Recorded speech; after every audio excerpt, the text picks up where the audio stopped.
Well, two long-lost sisters met each other for the first time after nearly 60 years apart. Yeah, they spent decades trying to find each other as well. So Gail knew her mother had given up a baby for adoption, but she never had any luck finding her sister. She was also reeling from the loss of her other sister who passed away in December. Then in January, Gail got a message from her long-lost sister Carolyn, who managed to track her down using Ancestry DNA and 23andMe. Carolyn lives in Boston and flew to Charlotte for this big special reunion. There's such a big hole in my heart, and you stepped in and took some of that away. Well, that's so special. The two plan to spend the week catching up on a lifetime of memories. No shortage of stories to share for sure. Very sweet. A New Hampshire man has quite the story to tell. Yeah, check out this monster lake trout that Thomas Knight reeled in last week. My goodness, it was so big that it shattered a decades-old state record. The previous record was 28 pounds, set in 1958. Knight's fish weighed in 9 pounds heavier at 37.65 pounds.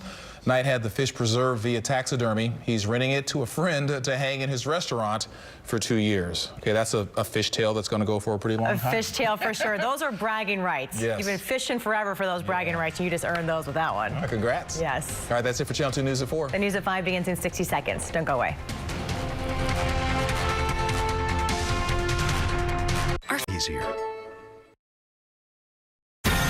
Live from KPRC, this is Channel 2 News at 5. Right now at 5, the spotlight is on Texas when it comes to the race for the White House. Yeah, the March primary happening tomorrow, and there are big new developments in just the past couple of hours that are shaking up the race. Joe Biden campaigning in Houston this afternoon as he tries to build on his primary victory in South Carolina this weekend. Tonight, the nudge his campaign was looking for, Pete Buttigieg and Amy Klobuchar will endorse the former vice president just hours after they both dropped out of the race. Despite those endorsements, though, it is still a very steep climb for the former VP, as the latest polling shows Vermont Senator Bernie Sanders still the clear favorite among Texas Democrats. Channel 2 anchor Sion Rhodes is covering Decision 2020. She is live at the campus of Texas Southern University, where Biden spoke to supporters early this afternoon. Sion? And the former vice president hoping to do very well here in Texas tomorrow so he can catch up to Bernie Sanders in the national delegate lead. All the Democratic presidential hopefuls coming through our state, hoping to get a large chunk of our 161 delegates. Now, tomorrow, Texas is going to speak. Former Vice President Joe Biden speaking at Texas Southern University Monday afternoon on a last-minute swing for support ahead of Super Tuesday. Biden is here to gin up the boat. He's coming off South Carolina, but we have to understand Texas is not South Carolina. Biden joining fellow Democratic presidential hopefuls Elizabeth Warren, who is in Houston this weekend, along with Bernie Sanders and Michael Bloomberg in making stops in the Lone Star State. A sign, according to TSU political science chair Dr. Michael Adams, that Texas is now up for grabs. Texas indeed has become a battleground state. All right, I think the Democrats, they should focus here more. Early voting totals released today showing Texas Democrats are energized and ready to win in November. The number of Texas Democratic primary voters exceeding 1 million, surpassing 2016 early voting turnout numbers. And I think it's time to change, and Texas can do it. So get up and let's take back this country. And political analysts say that the millennial vote, along with the Latinx vote, will play a big role in who wins Texas tomorrow. So far, those numbers are in Bernie Sanders' favor. Reporting live, Sion Rhodes, KPRC, Channel 2 News. Sion, thank you. And polls will be open from 7 to 7 tomorrow. You can vote at any location in your county of registration. If you need help getting there, Metro will give you a free ride round trip. You can take the bus, light rail, or any paratransit service. All you have to do is tell the bus driver you're either going in or returning from the polls. If you run into any issues or if you have any questions, the phone number for Metro's customer service is there on your screen. Tomorrow's ballot will also feature local and state races as well. We've got a breakdown of all of them right now on click2houston.com. Also happening tomorrow, KPRC 2 is teaming up with the League of Women Voters Houston and Telemundo Houston to hold a phone bank to help answer your questions about voting on Super Tuesday. We are truly leaning as far forward as we can to coordinate and to prepare, with the expectation that this could come to affect us at some point. And so we want to get ahead of it, and we want to make sure that we're formally coordinating. That's Harris County Judge Lena Hidalgo speaking out minutes ago, talking about city and county officials joining forces to better prepare for the possibility of coronaviruses cases here in the Houston area. Tonight, there are no confirmed cases of the virus in our area. Meanwhile, 6 people have now died from that virus out in Washington state. At least 4 of them have been linked to a nursing facility in a suburb of Seattle. So far, the 6 deaths are the only fatalities here in the United States. NBC News is reporting that FEMA is preparing for a possible emergency declaration when it comes to the deadly virus. That declaration would bring in more money and even extra manpower to assist the Trump administration in their response. Well, tonight, a group of people remaining in quarantine out at an air base in San Antonio. They were on board a cruise ship that suffered an outbreak of the coronavirus. A Houston couple is among them. And now they are frustrated that they can't go home, even though the couple says they are not showing any signs of that virus. Channel 2's Brittany Jeffers is live tonight with their story now. Brittany? The couple tells me that they have tested negative twice for that virus, but even still, they, as well as their daughter, tell me that right now they really want some more answers and they want some better communication as to a possible release date. They had an opportunity. For 27 days, Jessica File has worried about her parents' health and well-being. I want answers. I want somebody to tell my mom and dad what they can expect. They haven't been able to get the answers. She shared these photos with KPRC of her parents, David and Terry, wearing masks in quarantine. First aboard the Diamond Princess cruise ship and now at Lackland Air Force Base following concerns about exposure to the coronavirus. You know, they gave it to them on Friday and told them that they were going to be able to come home today, and now they're not. Instead, they'll remain in their room on base. Well, we've been here for 14 days. This after the mayor of San Antonio issued an emergency order this morning asking evacuees to remain quarantined after officials say a patient was mistakenly released from the Texas Center for Infectious Disease facility. The couple says from the inside, they're pleading for more communication and answers from officials. They originally told us that if we spent the 14 days in quarantine and showed no signs, no temperature, no colds, no nothing, which we have, and they've been taking our temperature twice a day for the past 27 days. We have shown no signs of any type of virus, cold, flu, nothing. So say we were going to be released today, and now whoever the powers to be is holding it up. And we're being held, we're against our will. Jessica doesn't know when she'll see her parents again. And the hardest part, she says, is hearing her mother cry on the phone. And hopefully that doesn't mean another 2 weeks in quarantine in an Air Force base. And the family says that they've been keeping in contact through text messages and over Facebook, and they say that they hope that very soon they will have a timeline on that release date. Here near the Houston Health Department, I'm Brittany Jeffers, KPRC, Channel 2 News. Brittany, thank you and welcome back. There are no confirmed cases on the virus in the Houston area, but more families have been stocking up on supplies as a precaution. So HEB has announced it's limiting how much hand sanitizer and soap you can buy at one time. There's also a 4-bottle limit on both sanitizer and soap. HEB leaders say this is simply to ensure all customers have access to those products. HEB says there is no shortage of hand sanitizer or soap. Shelves are being restocked daily. We're reaching out to other stores to see if they might be enacting similar policies. We'll update you as we hear back. Well, the results of our Click to Vote question of the day. How worried are you and your family about the coronavirus? The majority of you saying you are somewhat worried. Of course, we thank you for voting, and those results, somewhat indication of how we all feel. From Houston to the nation and even worldwide, we do have the newest information on the fight against that deadly coronavirus on our website right now at click2houston.com. Taking a live look outside, it is a warm start to the work week. And a little hazy out there. Frank's joining us now with the first look at our forecast. Yep, look how warm it got. 80 degrees, 81 at Bush Intercontinental. The normal is 70, so we were well above that. Hobby came in at 80, 75 in Galveston, so it's nice and toasty out there, that is for sure. It looks like another warm one tomorrow. Right now, it's awfully mild in the 70s. These temperatures are going to go slowly down through the 70s and just barely make it down into the 60s tonight. This south wind will keep pumping in that right off of the Gulf. So So we'll look for more fog overnight. 70s, 69 by midnight, 68 for an overnight low. It's just not going to change much because the cloud cover is going to lock it in and the fog is going to roll in here. We'll talk about visibilities coming up in just a few moments. I also want to talk about this low. That's the next system that's really winding up. That's going to be moving our way for Wednesday. It looks like from Wednesday morning all through Wednesday afternoon. So the fog again tomorrow. We'll take a look at that. The timing on Wednesday's wallop and when the cool weather returns, all straight ahead. Lauren? Frank, thank you. And you can stay on top of the weather anytime by downloading Frank's free weather forecast app. Just search KPRC in your app store. Developing tonight, there is a renewed sense of hope for families living in 2 neighborhoods here in Houston. We've reported in recent months about how state leaders say families in 5th Ward and Kashmere Gardens were exposed to a cancer-causing chemical for decades. Channel 2's Andy Sirota is live in 5th Ward with how state health officials are demanding action to ensure the neighborhoods are safe. Andy, good evening. Jonathan, Lauren, good evening to the both of you. Union Pacific says it requested a deadline of August 31st to collect and evaluate additional data to determine the next steps. The Texas Commission on Environmental Quality granting that request for a cleanup plan for this site here behind me tonight. A renewed sense of optimism among longtime residents who say they have been fighting for action now for nearly a decade. If we don't get this cleaned up, we're dead. A longtime resident of 5th Ward, Sandra Edwards, believes creosote used to treat rail ties at a nearby rail yard on Liberty Road, now owned by Union Pacific, is to blame for the higher than normal incidence of cancer in the area.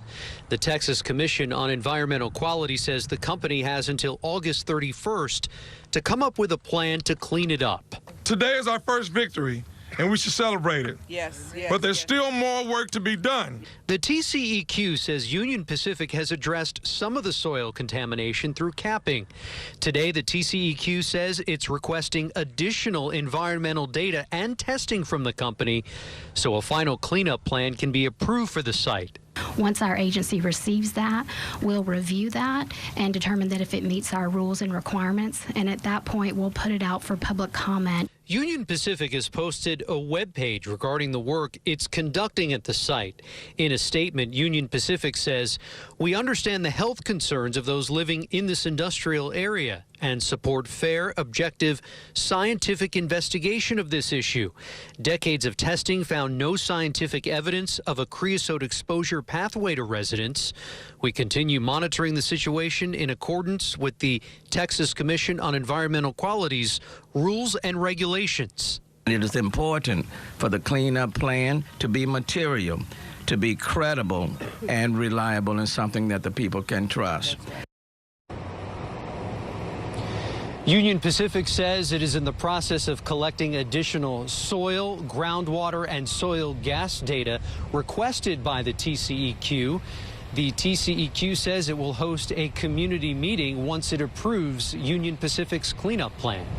We are live tonight in 5th Ward. Andy Sirota, KPRC, Channel 2 News. Andy, thank you so much for the update, sir. Hey, we're getting our first up-close look at the damaged water main that flooded part of the East Loop last week. That is huge.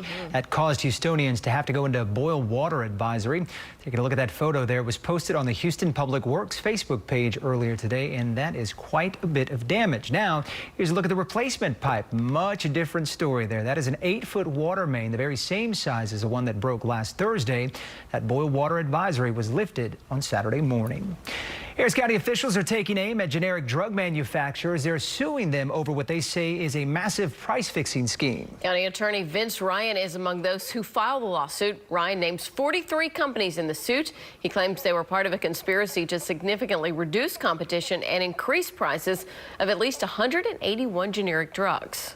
Every day is important for people who can't get the drugs they need for their own health care or their families, which is even more dramatic and sad. Right now, the lawsuit is pending in federal court here in Houston. Answering 9 simple questions can help you shape the future of your community. Up next on the news at 5, the huge efforts underway for the 2020 census, making sure everyone's voice is heard. Stay with us. Repairs. You're watching Channel 2, Houston's home for news. Starting today, you can make a huge difference in your community by taking just a few minutes to answer 9 simple questions. Local government leaders, including Harris County Judge Lena Hidalgo, officially kicked off the campaign called Say Yes to Census 2020. Channel 2's Christine Noel joins us from the newsroom with how this could help families along with the city and Houston that is, in Harris County. Hey, Christine. Hey, Jonathan. Act now is the message from local leaders who say we won't get this opportunity for another 10 years. The goal of this campaign is to reach communities at risk of being undercounted in Houston and Harris County. City and county leaders have created a count committee to ensure everyone is counted. The number of people in an area determines how much federal funding the region receives for programs like Medicare and Medicaid, schools and school lunch programs, and more. The census questionnaire does not have a citizenship question, so everyone is encouraged to fill out the survey no matter the status. Judge Hidalgo says your information is safe. Leaders also say it can provide so many resources that we rely on to make this county better and stronger. Nobody can share census data. Census data is collected to be added up cumulatively, but individualized data cannot be shared under very serious penalty of law. It's not only necessary, but it's an essential task, ensuring that you get your fair share of resources. Starting March 12th, you'll be receiving information on the census and how to fill it out. And to make things easier, the survey will be available online for the first time. Once that survey goes live, we'll post a link to where you are able to fill it out. Jonathan, Lauren. All right, thanks a lot for that, Christine. All right, want to bring in Frank now. Warm day out there. Warm day. We like that, but record-setting warm, not right? the pollen, though, and everything else. I know, you know, a little pollen issue. Yeah, it continues to be high for tree. And now there's a little smoke coming from agricultural burning down in Mexico and Central America, so... Other than that, okay, take a look at this. This is a sunset from the weekend on the San Jacinto. Isn't that beautiful? Beautiful, yeah. I know, absolutely gorgeous. Speaking of the warm weather, I blog about that. Another warm March. I go back to 2015, show you all the different marches and what we have had over the last several years. So it's kind of an interesting comparison. Click to Houston.com/weather. In the meantime, there it is, our weather and our warm weather. That's still 74. South-southeast winds at 11 on the strong side. Dew points at 64. So just a 10-degree spread, and I think it's going to continue to decrease because we're going to get that fog rolling in later tonight. There's a look at Galveston, and that's a rough water there. They have high rip current risk. They've talked about that, and that's going to continue at least through this evening, and I suspect for all day tomorrow. So be aware, 70 southeast winds at 14, lots of mid-70s, so we've dropped from the 80s. It doesn't look like we'll drop much below 70, maybe 64, 6 to 68 overnight. That's going to be about it. There are the dew point temperatures in the 60s. So as that temperature drops in the 60s, the dew point's going to come up. That's going to lead to condensation in the form of fog. You can see that southeast wind, 12, 14 miles an hour right now. Visibilities have dropped from 10 miles to 4 in Galveston, so you're already starting to see some problems there along the coast. And as we get toward 8 o'clock, that's just going to continue to start coming our way in Houston. And then midnight, 2.5, 2 1/4, 3-mile visibility. So it's dropping. It's really the overnight that we'll have to watch. This is our wake up, 1/2 mile to 1 mile visibility, 1/4 mile in spots. Then it all gets out of here once we get to 9:30, 10 o'clock. And what sun we will see will help burn that off. In the meantime, futurecast temperatures tonight, there we are in the low 70s, so not dropping much once the sun goes down. And then overnight, maybe 66, 67, 68, a pretty good number, I think, for most of us. And then tomorrow afternoon, 80, 81, just like today. So another warm one before that system arrives. It's going to move right along with that upper level jet. That's the red arrows there. It's that strong jet stream. So it's going to come right into Houston. This is 12:30 on Wednesday. Comes right across Houston as we go into the afternoon. And then by Thursday, it's out of here. Now, a lot of the heavy rain, the model wants to put mostly to our north. That may flip tomorrow. I've seen it do that. So let's not get too comfortable with it just yet. But anywhere from maybe 1 inch to 2 inches looks pretty solid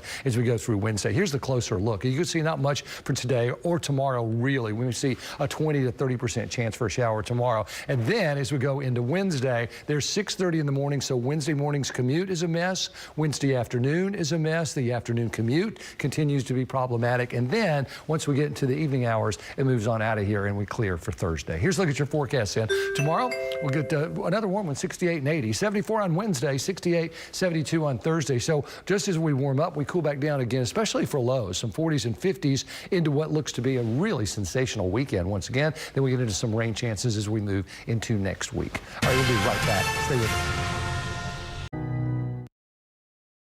Well, now's your chance to become a part of the future of space. Starting today, NASA is accepting applications for astronauts for its Artemis Generation program.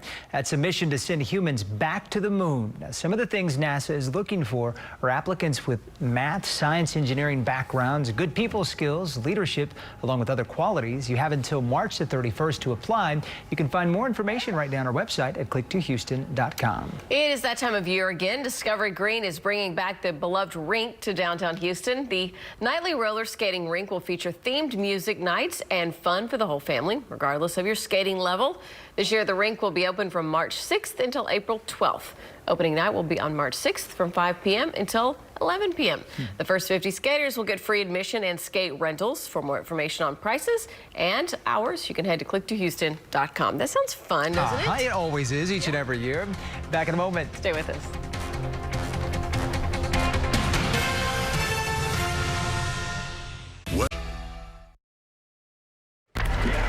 Good evening, I'm Dominique Saxa in the newsroom. Here's what's coming up on Channel 2 News at 6 o'clock today. We continue our in-depth coverage of the coronavirus crisis and how it impacts you. Many families are concerned about the rodeo. Tens of thousands of people in one place every single day for 3 weeks. The precautions being taken before the rodeo kicks off tomorrow. And the coronavirus crisis impact on our local economy. One major event, an energy conference set to bring thousands of people to the city of Houston, has already been canceled. These stories and more coming up at the top of the hour on Channel 2 News at 6. Back to you. Sounds good, Dominique. Thank you. All right, let's talk a little weather here. A little weather. It's going to be a mild one overnight, that's for sure. So this evening, you can really do a little outdoor dining. Yep. Why not? You could, if you can get to it at least. If you can get home. We're going to talk about that, right? 75, 72, 71. Hopefully you went through a drive-in and got some food in your car with you. Forecast continues to be on the warm side tomorrow. 74 as we go to Wednesday, and an 80% chance of showers and thunderstorms. I'll have an update coming up at 6. All right. And then as we leave you, a live look from the outbound lanes of the Southwest Freeway. Yeah, we're told this is a crash just before the Beltway on 59, backing up things quite a bit there. We'll see you at 6.